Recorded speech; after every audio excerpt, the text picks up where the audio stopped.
What's going on, family? This is Scrapbook Boxing, Museum of the Forgotten Fisticuffs series. We're going to continue with Grudge Match, Volume 19. Now, we're looking at a heavyweight championship bout that took place October 16th, 1909, between middleweight champion, the Michigan Assassin, Stanley Ketchel, and Little Arthur, heavyweight champion of the world, Jack Johnson. Now, this fight would go south. It didn't go according to plan. And I want to discuss that bout with you, but I want to do it right here on the Museum of the Forgotten Fisticuffs series.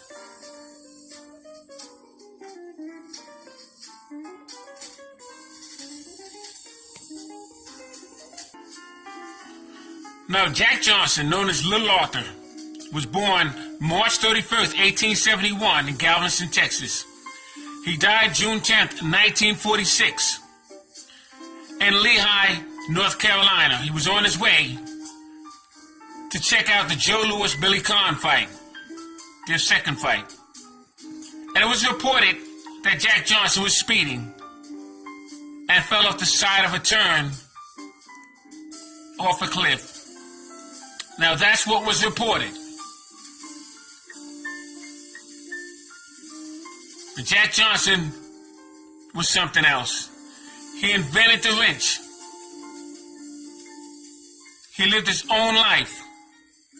He came up at a time when racism, segregation, and lynching was at its highest.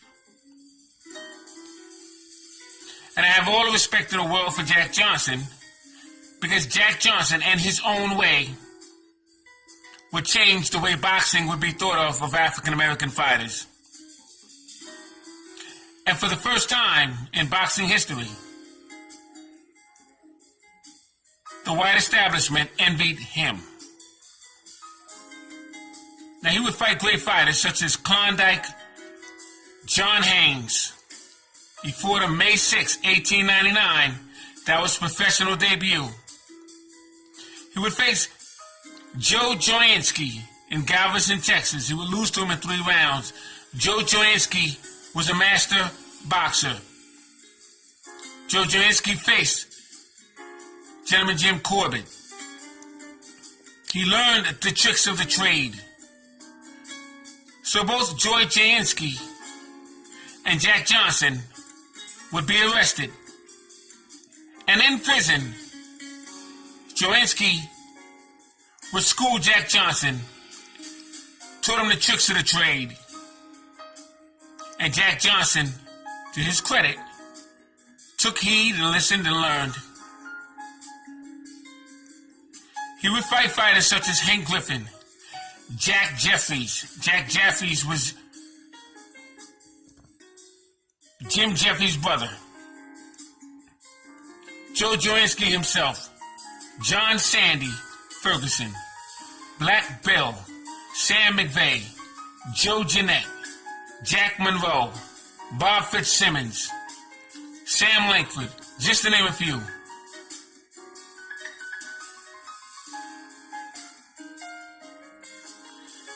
Now, he would fight Fireman Jim Flynn. And Fireman Jim Flynn would head Jack Johnson so badly, he would headbutt him, that the sheriff had to come in and stop the bout. It was just too out of control.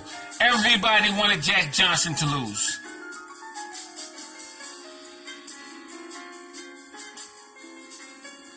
He would face Jim Jeffries, July 4th, 1910, Reno, Nevada. And he would humiliate Jim Jeffries. And he would stop him in the 15th round. And Jim Corbett would come in to save Jim Jeffries from being knocked out. Fascinating. But on the evening of October 16th, 1910, he would face the Michigan Assassin, Stanley Ketchel, and Colmar, California. Let's take a look at Stanley Ketchel's career.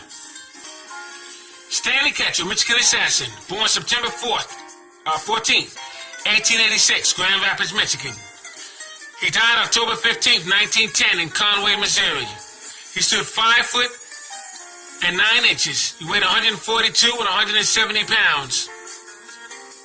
Now, Stanley Ketchel died October 15th, 1910 because it was claims that he molested a daughter or a wife of Walter Dipley, a farmer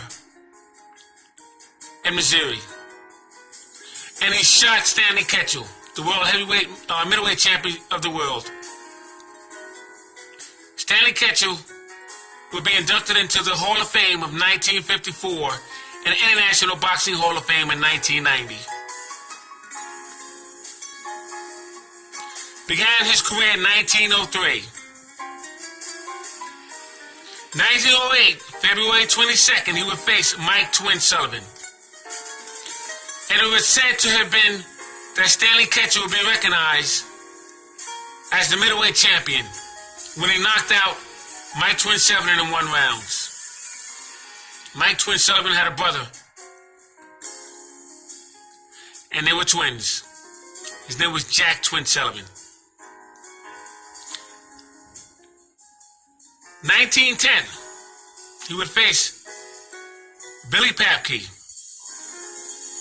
1910, he would face Sam Langford. But 1909, October 16th, he would face Jack Johnson. And that fight was scheduled to be a match where it was somewhat of a sparring session. You see, Stanley Ketchel was supposed to know his role. And that's basically just to box Jack Johnson. Because Jack Johnson was the greatest defensive fighter at that time. And he can pick off anything that Stanley Ketchel would throw at him. But Stanley Ketchel ran from the script. He saw an opening. And Stanley Ketchel was known to be the hardest middleweight championship puncher of all times. And he would drop Jack Johnson with a pulverizing right. Jack Johnson would get up about 5 seconds later, and he would open up on Stanley Ketchel. And he would knock Stanley Ketchel crucifixion style, along with 6 teeth embedded in his own glove. And there's film footage showing that Jack Johnson would be knocking off the teeth that was embedded into his own glove. That's how hard Jack Johnson flatlined Stanley Ketchel.